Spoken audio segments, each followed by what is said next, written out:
What's up, everybody? Welcome back to Shut the Hell Up and Sell Unfiltered. I'm your host, as always, Ronnell Richards, your big brother in the channel, your no BS guide to cutting through the noise.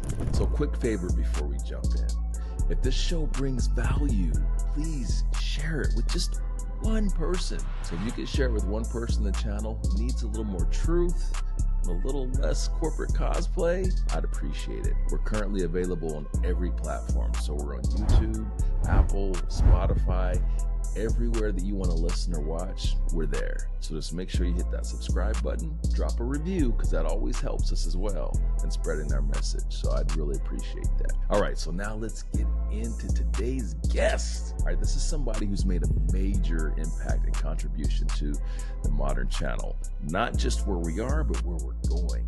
This is someone who's challenged the old playbooks. Man, I've sat on calls with him, so I've been so excited to bring those private conversations to a public forum like this. So this is a guy who's been pushing for higher standards just like me. He's helping suppliers to understand what it really takes to succeed in this new era. In fact, you've probably heard the phrase Channel 2.0. And this is the guy that's built the framework behind that. He's built this reputation for telling the truth, even when it's uncomfortable. We're going to get into why channel programs feel more expensive than ever before, why MDF is broken and how to fix it, what suppliers need to do to survive in this era of Channel 2.0, and lastly, how to think strategically about your marketing spend. This episode, it's part playbook, it's part wake-up call, and absolutely essential listening for anyone trying to win in today's channel ecosystem. So if you're ready, I'm ready.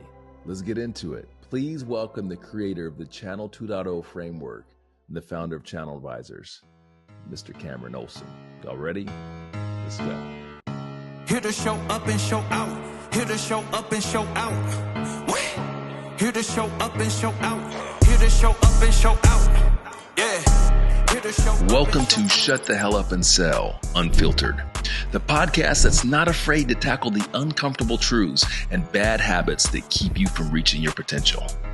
I'm your host, Ronnell Richards, award-winning sales expert, author, and top influencer in technology channel sales. Each week, I sit down with industry influencers and top performers for bold, honest conversations that are designed to cut through the noise and deliver real, actionable advice that you can apply immediately to grow your career and boost your sales success. No fluff, no excuses, just real talk, real influencers, and real results. Let's get into it. Here to show up and show out. Here to show up and show out. Yeah. Welcome to another episode of Shut the Hell Up and Sell Unfiltered. My name is Ronnell Richards. I'm your host on this journey. I like to call myself in some ways the big brother of the channel. I see that double entendre, big brother. See, I got a little skills. No one would ever mistake me for a rapper, but I can throw a double entendre in there every now and then. Today, we're joined by one of my very best friends and someone that I just love to death in our space. And that is Mr. Kameron Olsen, a man that needs no introduction. In fact, you know what? I should start introducing people, period, because everyone that's been on this platform, Cam, they don't need introductions. Like, people know who they are. I'm just going to get to it. I'm just, instead of doing the intro and the build up, I'm just going to be like, all right, guy, what do you got to say? What's up? Well, it's been way past due that we've needed to do this. I agree. Have I been stalking you? I've been stalking you a little bit to like for this. I won't say not about this. Not, We've talked about to this be clear, guys, bit. not Sure. stalking Kameron in general. For this, just a little bit, because I'm like, we can't have this platform and talk the real truth until we get the Channel 2.0 guy on here. So, Cam, welcome to the show. Welcome. I feel to like the if you're platform, stalking me, that's an honor. So we're good if you're stalking me. So, hey, let's get a little. Let's get people that don't know you. Let's get them a little bit more context on who you are. Before we get into this, we punch them in the face with a dose of reality. So first, where in the world are you? For those that don't know. I'm out of Dallas, Texas. A lot of people think that I'm in Salt Lake City, Utah, because that's where I started my channel career. But when I tell people I'm Dallas, they're like, "Oh, I didn't know you moved." Yeah, been here. Okay, 10 years. so if you're in Dallas, we have to know if you're one of those people. If you're one of the, are you a Cowboy fan? I am a college football fan over an NFL fan. So when I moved here, I adopted the Cowboys. It's been a painful adoption over the last 10 years since I moved here. But yeah, I would consider myself. Why would you adopt them 10 years ago, bro? They hadn't won for 20 years before that 10 years. Yeah, it's just better when you're in the city and you can root for the team that, most of the people in the city root for. It's a little bit more fun. So I will admit I'm trolling a little bit. And to be fair, I'm an Atlanta Falcons fan. So, all right, come at me. Yeah, come at me, guys. I know. I know. We're not good. I know 28-3, all that stuff. Yep, I know. Okay. Anyway, so hey, just one of the affinities that we've shared over time, over the last couple of years, has been a little bit about whiskey. You and I have enjoyed a whiskey or a cocktail together every now and then. What's your favorite whiskey in your collection today? Oh man, that's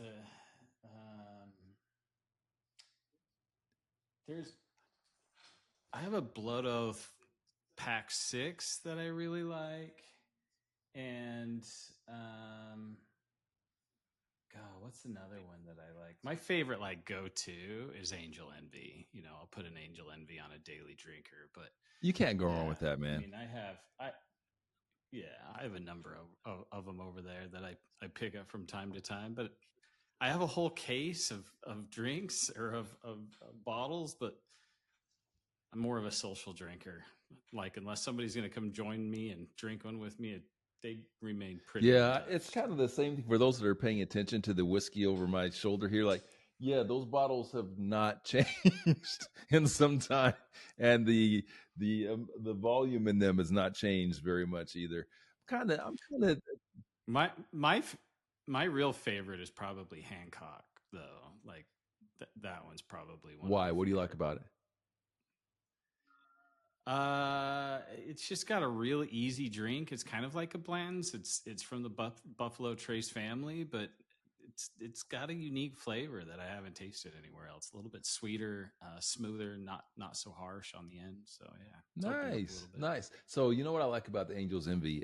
So for whether Angel's Envy is something that's appreciated and liked by not only the veteran drinker, but the novice, folks that are just getting into it. I think that's because of the rum finish. It's just to use an often overused term. It's very smooth. It's smooth, but yeah, I love it. I love it myself. Okay. So, you just mentioned your journey from Utah to Dallas, where you've now been for a decade. So I want you to prepare me a meal, Cam. And this meal has to be uniquely Utah, represent Utah and Dallas. What is in that meal?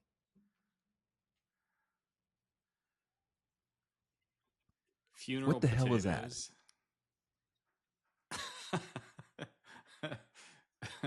It's like potatoes au gratin, but maybe they throw some cornflakes on there, and it's more of a casserole dish. All right.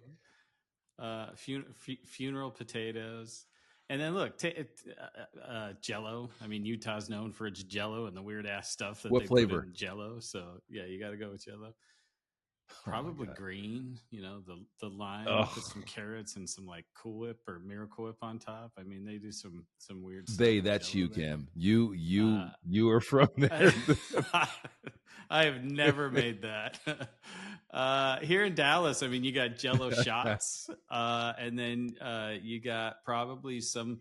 Look, there's 5 major food groups in Texas. You have your Tex-Mex. Yeah. You have your steaks.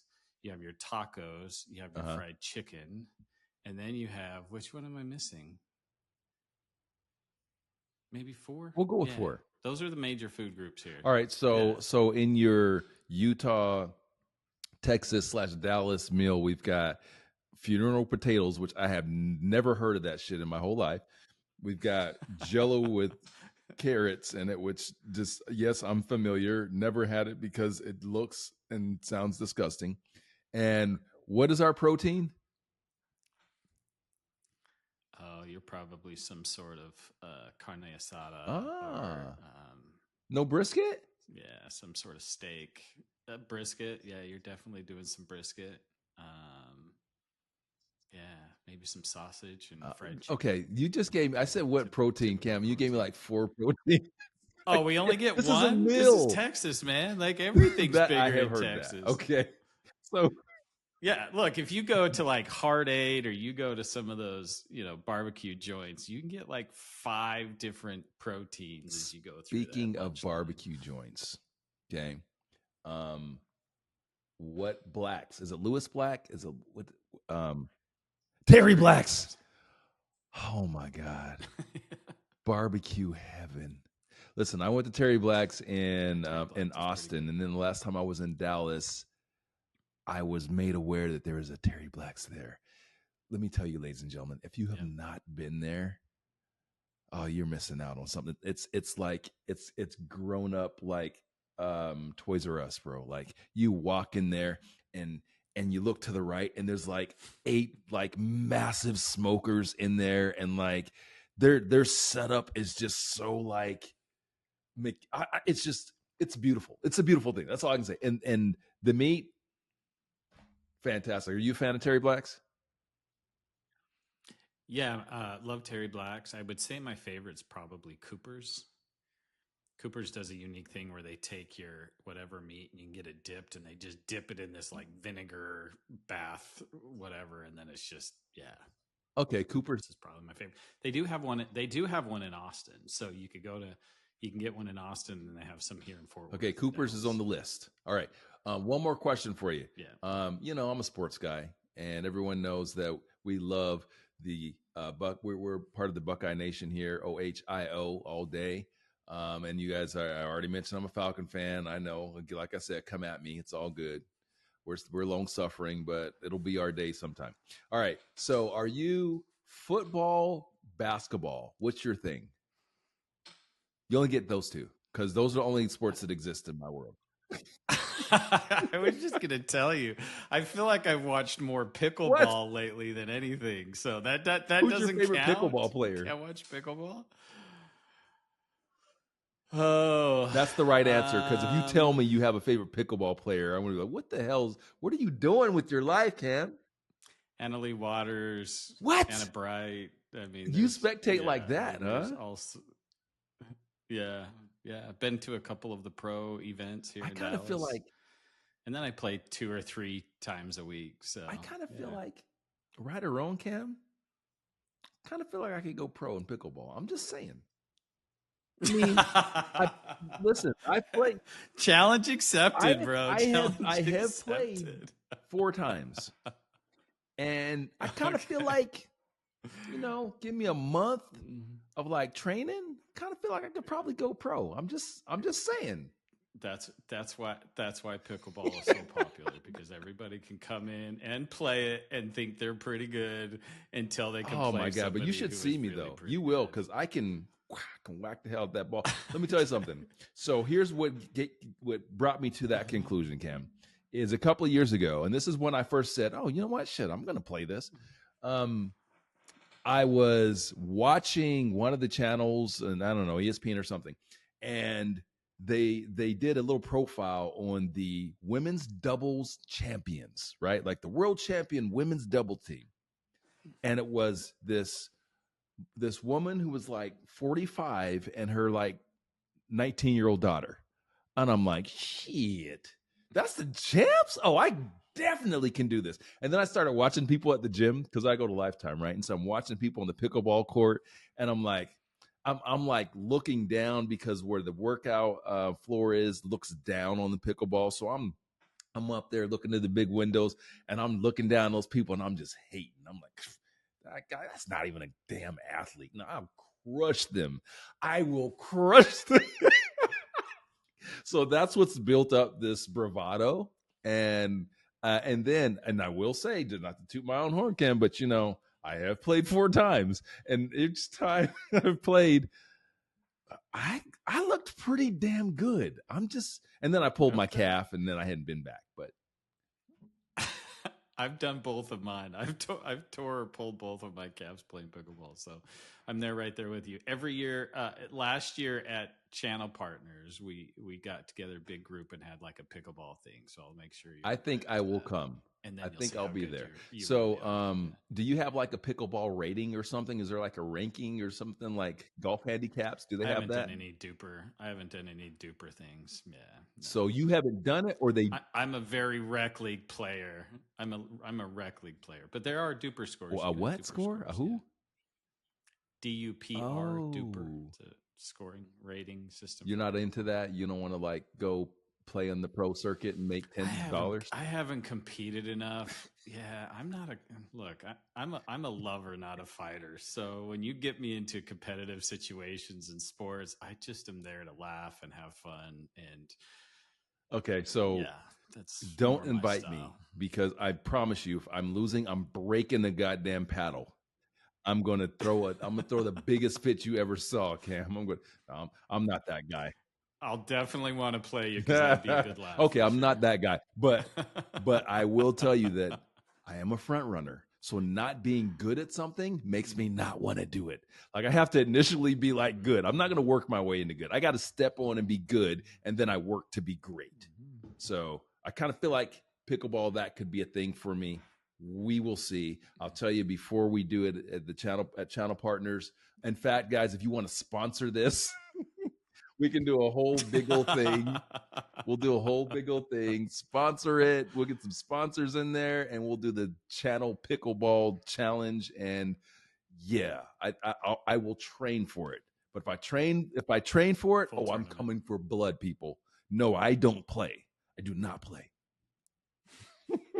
All right, brother, that was fun. So hey, people tune into this because they want to hear smart people like you that have been in this space for a long time, that have strong opinions and opinions based upon their experience, and bring solutions. That's what the hell this is about. This isn't ranting just to rant. I hate that shit. I don't like ranting. I like addressing the issues and sometimes punching people in the face with truths, but then coming with solutions. Because anybody can say, oh, this is fucked up, this is wrong. Yeah, everybody's got an opinion. But what are you going to do? How are we going to address it? So you and I have had a lot of great conversations, one-on-one, without any cameras, and now we get to do it on camera for the world to see. So you better bring that goddamn heat, Cam. I'm just kidding. What you got today? Hey, I already told you I'm a lover, not a fighter. Well, I'll fight for the both of us. We'll do our best. What's your topic? What do you want to talk about? Okay.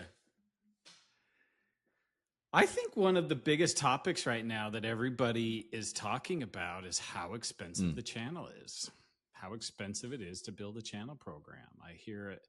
Look, my role and what I do and what I've built over the last 2.5 years has been specifically designed to look at and help the suppliers in the channel community. And that's definitely one of the biggest conversations I have right now, is how expensive channel programs. So what parts of it, let's break that down. I mean, yes, expensive overall, but what are some of the things in your experience? What are you hearing that are like specific areas where people are like, shit, I don't want to spend this much money on X, Y, Z. What are those? I think the biggest one, let's rank them probably from what I hear most to what I hear least. I think number one is probably the MDF programs. The cost for events, the amount of events, all the events that are going on, the rising cost of events. A lot of the TSDs have announced over this next year that they're raising their rates 20%. You know, I think a lot of it's inflation, but I think also there's a big chunk of that is just supply and demand. Right. We go from having 50 suppliers 10 years ago to, you know, these TSDs have upwards of 400 to 500 suppliers in their portfolio, and you can only have so many physical events, right? There's only so many things that you can do in a year with the geographical regions and the national and all that type of stuff. There's only so many events. So supply and demand, they're lining up to be part of those events. And so the costs go up, which makes it so, the top players out there who have larger budgets could be part of those. But some of the smaller suppliers, regional niche suppliers really struggle being part of that MDF program. So when you just said that, and to all the suppliers that are watching and listening, they're like, shit, yeah, Cam. Fuck yeah, Cam. It's my guy. 100% right. Oh, and they're pissed off. I'm not going to say a lot, but there are people that are pissed off. They're not happy with that at all, right? I'll tell you my thought process, and then I'm going to ask you to share a story. My thought process in business, and this is so timely because I just had a meeting with one of my bigger clients who is a partner of a really big company, and really big companies move slow, and there are things that they want to happen, and those things don't happen when they want them to happen, and they move slow. And what I have been training and coaching them on is controlling what you can control. So the first thing that I would say to everyone that just was like, yeah, Cam, you're right. Oh, I'm spending too much money is, what are you doing with your spend? How are you controlling what you can control? Now I'm going to shoot this back to you, Cam, because you shared a story with me that dates back to a few years back during your Talaris days.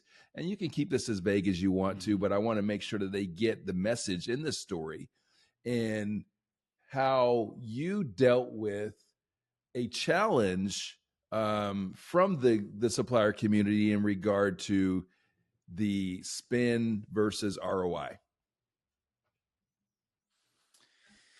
Yeah, so I think little history. I owned a UCAS company, built it in Salt Lake City, Utah, right over the freeway from Talaris. So that was my introduction into the channel. We pivoted from a direct sales team to a channel sales team with the introduction of Talaris and them teaching me how to build out a channel program.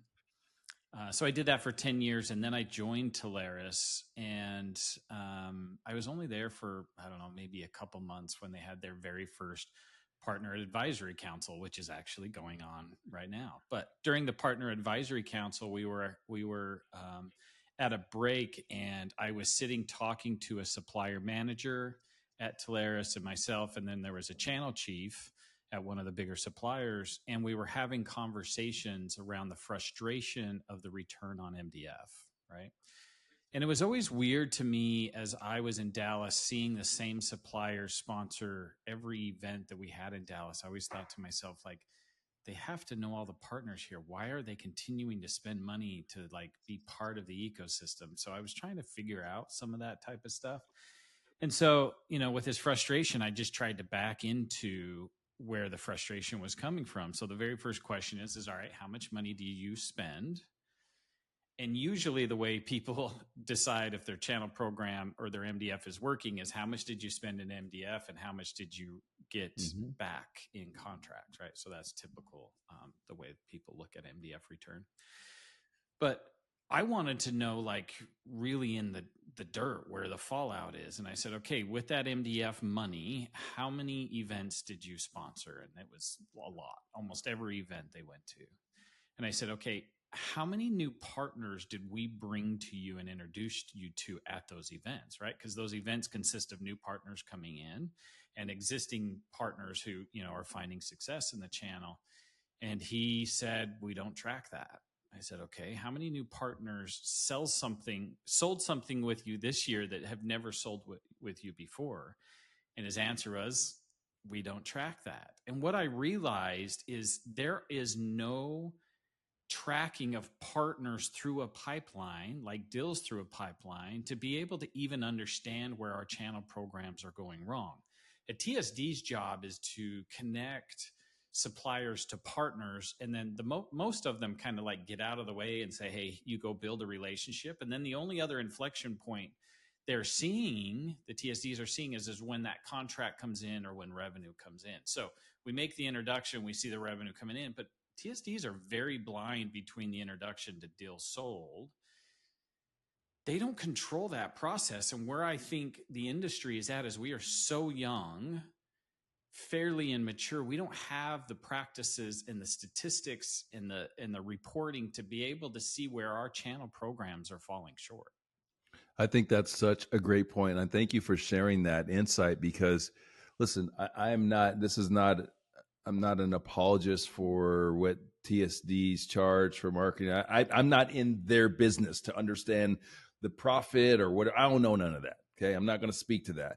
I'm going to bring you guys back to controlling what you can control. So what I do, and this is my entrepreneurial mindset and my leadership mindset, I always think about, okay, this is the situation. What am I doing? Am I doing everything I can and should do to make myself successful or to make my team successful? So what I loved about your story when you had shared that with me before is that I think there's such a room for improvement in terms of suppliers. So many suppliers, because I've worked with dozens of you guys, suppliers in the space, doing a better job of being more responsible for for the money that you spend and responsible for the ROI that you get on with that spend. And what I mean by that is being strategic in how you spend your money and putting, whether it's leveraging technology or whatever, putting in accountabilities to make sure that you get what you need out of it. I'm going to tell y'all something really quick here about Ronnell. I always get what I need out of experiences, out of it, always, because I am just that focused on making sure that the outcomes that I need, we're going to get. And so there are ways that you guys can do that. Cam, do you have maybe some advice or some ideas that maybe we can seed folks with just some different things they can do from a supplier world to get better ROI on these on their MDF spend? Yeah, when I started the Channel Advisors a couple of years ago, I went out and I looked for a framework to be able to say, okay, like, Challenger sales model, you have like Sandler sales training, you have all of these different sales training models. But what I realized really quickly as I went out and searched for it is there is no model that was built on an indirect sales model, meaning you are selling through somebody else, right? There's not really a structure. And so I had to go out and build my own. And it's fairly simple in context. You can go to my website, you can go to my university, have it all on there. But really the idea of is you need two funnels, right? Everybody tracks deal funnel. Nobody tracks partner funnel.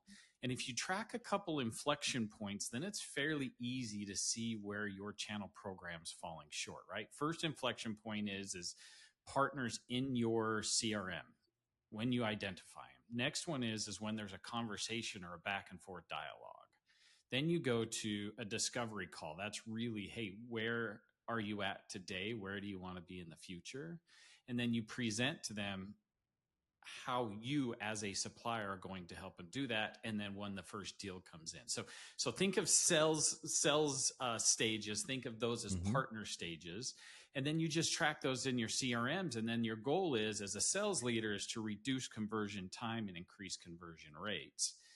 But I think the real big problem is we all go to these events, we show up, we throw up our product, and then we sit around and we wait 100%. For people to call us. Where we need to adjust, and I think what you do a really good job with your training, is you go out and you give people the soft skills on how to make conversations happen, what to say, what to discuss, how to get that flowing, instead of just saying, hey, my name's Kameron, I'm with the Channel Advisors, we're a UCAS supplier, do you have any deals that you need us to quote out, right? It's much more of a strategic conversation than, like, there's 115 UCAS suppliers in the portfolio. You got to have a better I love pitch it. than that. Great stuff, man. So what I'm hearing from you again is being more proactive, right? Like, a lot of marketing in our space it's reactive, right? You spend a bunch of money, you show up, and you hope that the right people are there, and if you do get a few of those right people that are there, you're usually going to be competing with 5 to 6 other suppliers for their attention. Now, if your TSD does a good job, they're trying to minimize direct competitors, and they usually do. But you're still all competing for the attention of a few people, right? And trying to get quality time with those people, which doesn't make a lot of sense. One of the things I'd add, Cam, in terms of now going back to what I said about responsible use of your MDF funds, you need to start with, and this is something that's in my Channel Manager Blueprint course, is the IPP profiling, right? So like your ideal partner profile. What does your ideal partner look like? Like, so many of the suppliers that I've spoken to, I don't want to put words in your mouth, but I'm assuming that you've spoken to as well, don't really have well-defined ideal partner profiles. And part of the reason why I think that they don't is, one, they just have never done the work to really focus on it and understand who do we align with the very best, meaning who's the best to represent our product and who are the best that in terms of our ability to be able to serve their needs. So they haven't really done that work, but there's also this mindset that where they think they're losing something. Like if I say that this is my type of partner, well, then that means I won't get this type of partner. Yeah, you're right. And that's how, because this type of partner is the one that you're going to crush it with. This one over here is the one that's going to be a pain in your ass. You're going to be sending a bunch of quotes to, and you might not have the profit margins that you want. So I would say the first thing that you do is you start by creating an ideal partner profile, understand who your ideal partner is, and now you can be more responsible with your marketing spend. So you can say, hey, listen, if I'm going to either put MDF into a partner, I know that this partner checks the boxes in terms of the competencies that I need for us to be successful. Or if I'm going to spend money for X event, I know that my IPP is there. So or there's a likelihood to have more of those people. So I'm choosing this event over that event because that event, I don't think my people are going to be there because I've done the work to know what my people look like. But that doesn't happen a lot. Mm-hmm. So,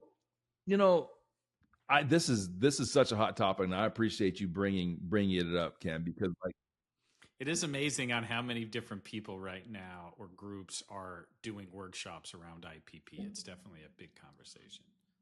Well, that's good to hear. That means progress. Yeah, it means our industry is finally recognizing that not every partner is a good partner. The funny thing though, so the question is how long does it take to change behavior? So it's one thing to do it, but like, what about changing the behavior? Because there's a lot of things that we do as suppliers in this space that we just do because that's the way that we do it. That's the way that it's been done. We market through events exclusively. We're not leveraging social. We're not doing outreach unless it's automated marketing post event. Like after the last which event? I don't know. I get them through everyone, but I'll probably say Partner Summit. I've gotten couple of dozen of automated outreaches, right? And that seems to be like right now the bar in terms of best in class, which sucks, but is awesome at the same time. It sucks because it sucks. It's awesome because if you do more, like you're going to separate very easily. What are your thoughts on that part of it? Like the outreach, the marketing automation. You have any thoughts on that? Two things. Number one, I think we do a good job of building top of funnel as suppliers, right? We go out, we do the events, we get the lists and we send them through. Where we struggle is that proactive driving sales motions, right? Channel managers going out, pushing, driving to get relationships, to help do sales enablement activities to build business. I think a lot of that comes down to the metrics again. I don't know any supplier that is tracking, hey, we went to this event, we found 20 new people. Here's where they're at in the process. We actually reached out to them and here's what we discovered. Now, I will say that the IPP, where some people go wrong, is they only look at it from a product standpoint, right? You build your IPP off of a product standpoint. As I look at these channel programs, I realize that a lot of these are struggling with sales enablement tools, right? So we have a system where we put partners into four categories or four personas. Number one is, hey, the partner actually knows how to sell your product set. They're very proficient, which means they have probably a couple suppliers already that they really like and have relationships with. The sales enablement in that is to know your differentiators. You got to know how you can get into the cracks of what the other suppliers aren't selling and help them sell more of whatever they're selling, right? The second one is somebody that doesn't know how to sell your product. I think this is one of the biggest gaps we have in our industry, where suppliers don't have technology agnostic, supplier agnostic training to teach somebody how to go from, hey, I've never sold cybersecurity before, but I sell all of these other things. I don't know how to transition into that conversation. We don't have like supplier agnostic sales training, and we don't do a very good job of saying, okay, you sell physical security, but you struggle with the cyber. Let me show you how the cyber connects with the physical. And then it's one extra conversation. Do you want fries with that? To pivot that conversation into a cyber conversation, right? There's a third bucket in there of partners who have never sold something. We have a lot of partners coming into our industry that have maybe AT&T experience. They don't have any business experience. They don't know how to do marketing. They don't know how to do top of funnel. They don't know how to do some of that type of stuff. So sales enablement for those people is just helping them build their business. And then the last category is people who just have no interest. Like if you're a cybersecurity company, there's probably plenty of partners out there that you're going to say, they're going to say to you, yeah, we have no interest. We are a network and we are a UCAS. We do contact center, and we're never going to sell cybersecurity. So I think if you can find one of those buckets, you go to the events, you have your ideal partner profile, you find that partner, you put them into one of those personas, and then you just push them down. I think that you just shared like a next level tip for folks looking to launch in the channel or that are in the channel in terms of suppliers. And I'm not going to name drop because I don't want anyone to feel omitted, but I will tell you that that's part of the work that I do, right? So like there are companies that have brought me in specifically to train their partners on sales and business, building their businesses and sales. And I have these hard and fast rules, Cam. I'm not going to sell your product. I don't talk about your product. I'm not going to sell your product. You talk about your product. My role is to help your partner to be a better business person and to understand sales. Now, the beauty of that is why these suppliers lean into it and get it, is they understand that by bringing that sort of value to your partner, not only does it make them more of a successful partner in terms of selling, but it builds a higher level of affinity that separates you from your other competitors because you did more than just say, hey, here's my product and some money.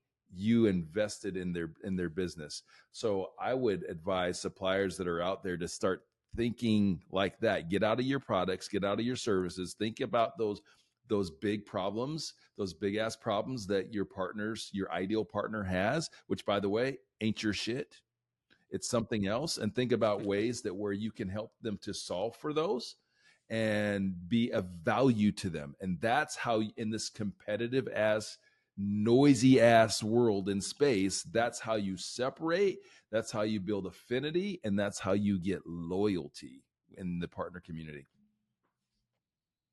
Yeah, speaking of loyalty, I think one thing that I learned over at my time at Talaris is partners are extremely loyal, right? Maybe many people will say they're money motivated, but whatever supplier helps them find success, they're going to keep going back to that well. So being that person that helps them what their pain points are, not just what their customer pain points are, but what their pain points are, usually finds loyalty from those trusted advisors. So that's interesting that you say that, because I'm going to agree and disagree at the same time. So yes, you're right, but it's also, there's an environment where partners aren't loyal, and they're both massive. And let me explain. The transactional supplier, hey, here's our product, it's lower priced than them, and we're paying more. And that's how, a lot of suppliers come into the market, and that's their growth plan. That's their go-to-market strategy. That's their value prop. Where the cheapest pay the most. And there is a large segment of our partner community that will gravitate to that. but they will also move away from that the minute that when there's some difficulty in working with you, or where someone else comes along and they've got a couple more bells and whistles that are going to pay more. Like, that really does exist. However, to your point, where if you can bring real value and a connection and a relationship with a partner, you're right. They'll stay with you regardless if someone else comes and offers them more money, because they're one, like, when you get a great relationship like that, you get, and there's values, there, and that's awesome. But there's also a complacency thing. Like, moving isn't fun. Like, people, it's challenging, right? Like, and so if you can bring value to that partner, your product set fits their clients, and you're good to work with, you can build a successful business as a supplier. Problem is, Cam, is that back to your original point, suppliers are spending so much money on the front end, that they're not allowing themselves the time, or they don't have the time to be able to build those substantial relationships like you and I are talking about, that do take time. So I would say, I'm curious to your opinion on this.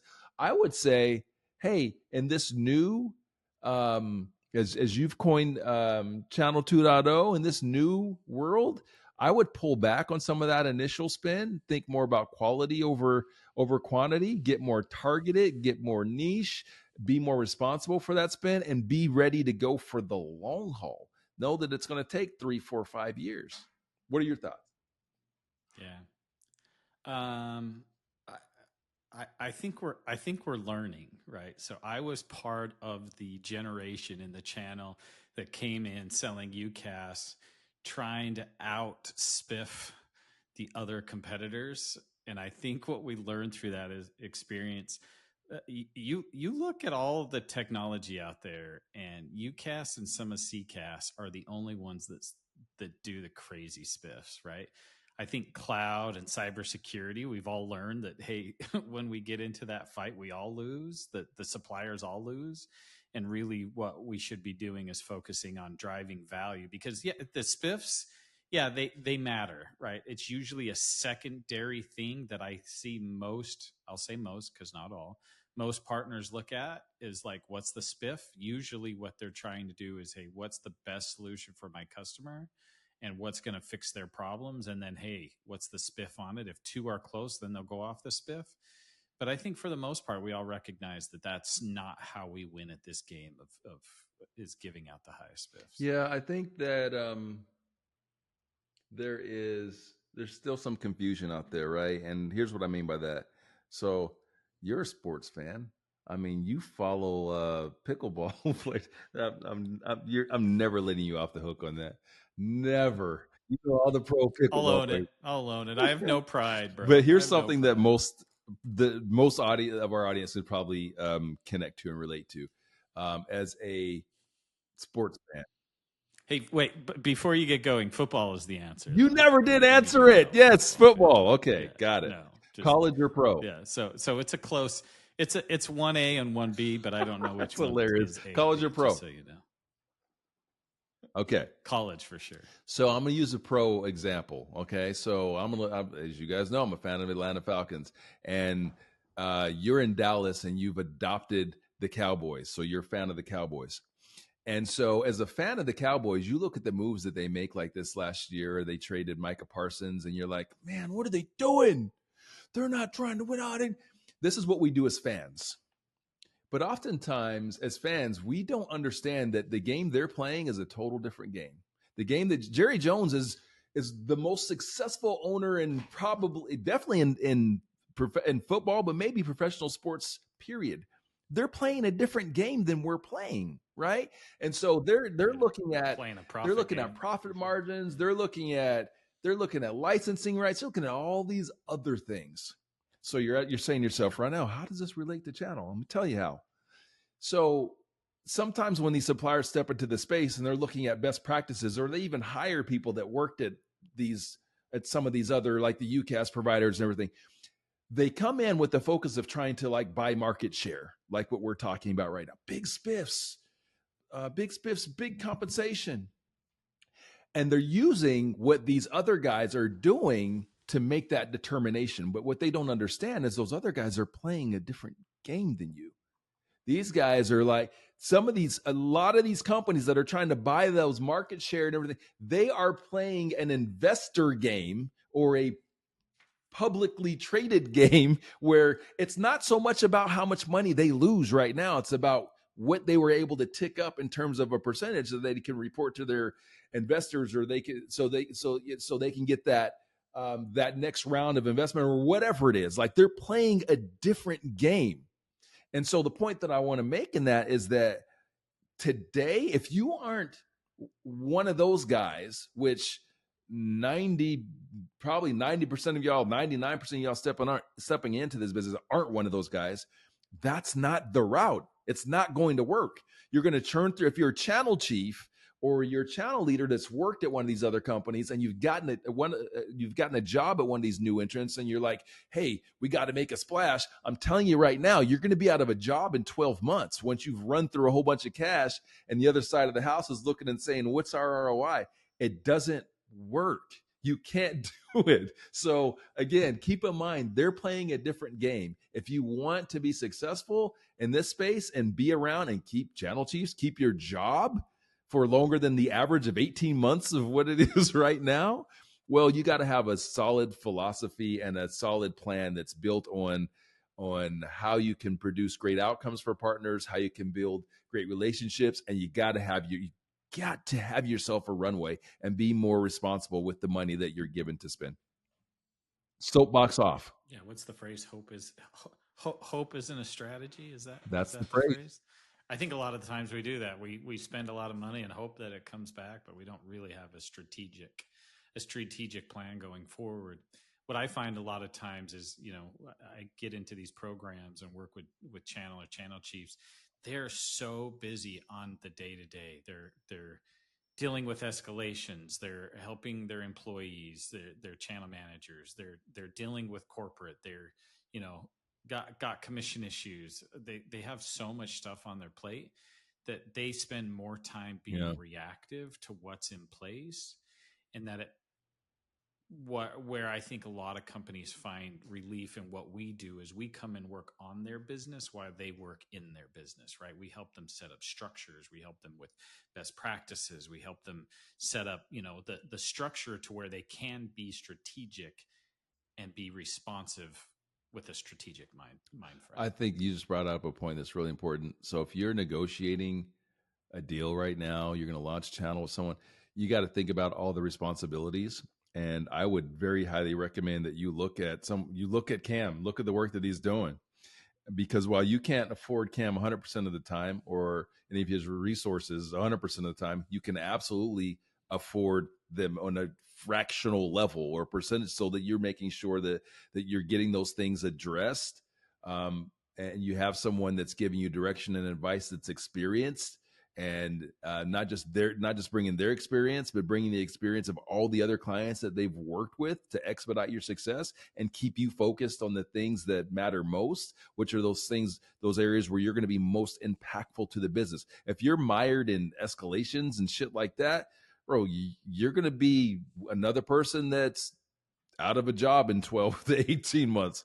You have to be serving the business in the ways where you're most impactful. You're most impactful in coaching, mentoring, and getting out there in the field and strategic partnerships with partners. That's what, if you're not spending 70% of your time doing that, you're probably not going to be long for that job. It's just, you've seen it time and time, Cam. I've seen it time and time again. I want y'all to win. Cam we want you to be successful. That's why we're punching you in the mouth with this truth and honesty. We don't have a dog in the fight. Yeah, so many of my friends are out there in this industry, and I think we're at a huge inflection point right now. I think we have a lot of stuff coming at us that is changing the landscape. Private equity's coming in and making major investments, and they're changing the game, right? We go from what I call 2 a.m. trust, which was helicopter rides and seafood towers and everybody going out and, having drinks till 2 a.m. until we trust each other. And we're moving into a much more strategic, what I would call channel 2.0, where you have to be strategic. It's very competitive. As you said, it's just too loud to sit around and hope for deals. And I think that's where a lot of people are going wrong.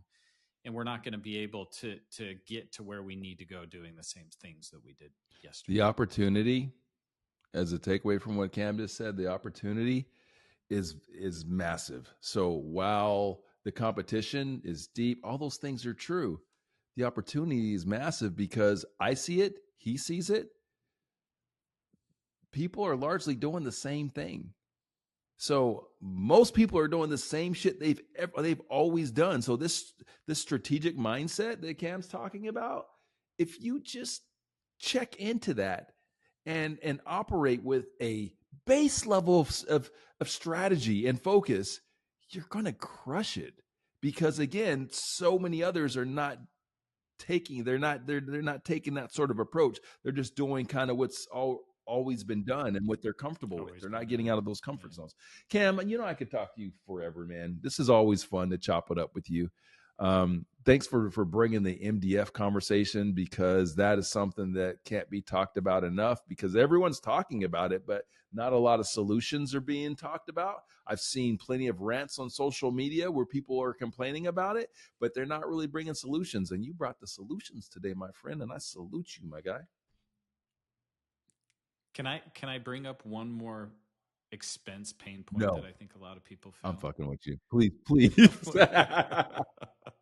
And look, this speaks highly to the work you're doing, and what I'm trying to do as well is, I paid, when I first got into the channel, I was paying channel managers $50,000 to $60,000. Those were the days.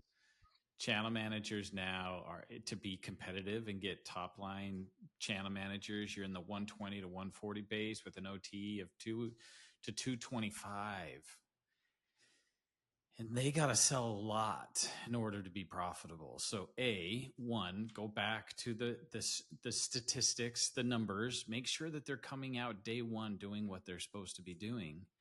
But also it's a supply and demand issue there too, right? There is nobody out there besides, I think, you and I, that are trying to teach channel managers how to be channel managers. So what we have is we have a stale workforce, but an expanding base of suppliers that have demand on those people. So supply and demand, supply is low, demand's large, we're paying them more and more. We need to go out and find some fresh blood and bring them into this industry. Or we're just going to keep that number is going to keep on going up and up and up. And look, as much as the channel managers love a 120 to 140 base, and they'd probably push for a 170 to a 200 base, in the next couple of years.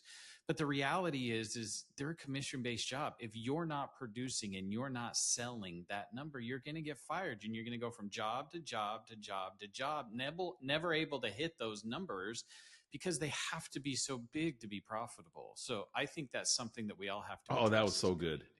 I'm glad you didn't let me cut you off. That was great. And so listen to Ronnell's stuff. Learn how to do this. Bring some new blood into this. You're 100% right, Cam. And I mean, respect to all of our legacy channel managers and everything. But we're seeing it, man. Folks are job to job to job, and not a lot is changing, and it's making it more difficult for suppliers to get in and be successful. One thing I'll add to that is that our enablement and training of our channel managers, which has been non-existent, like channel manager blueprint, check my stuff out, and Cam's got stuff as well. Like, we are on a mission to enable folks, to train them how to do these jobs the right way. One of the things I'm releasing right now is just a channel 101 overview. Like, what is the channel? How does it work? And you know why that's so important? There is nowhere you can go. That's so important for what you just talked about.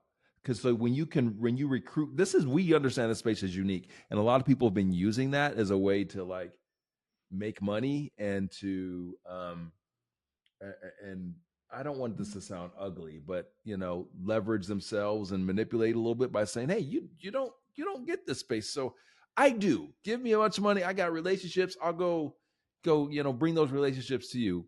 Well, that shit ain't happening the way that it used to happen. But to your point, like in bringing the new people in, well, if we bring them in, we got to train them. They got to know what this space is.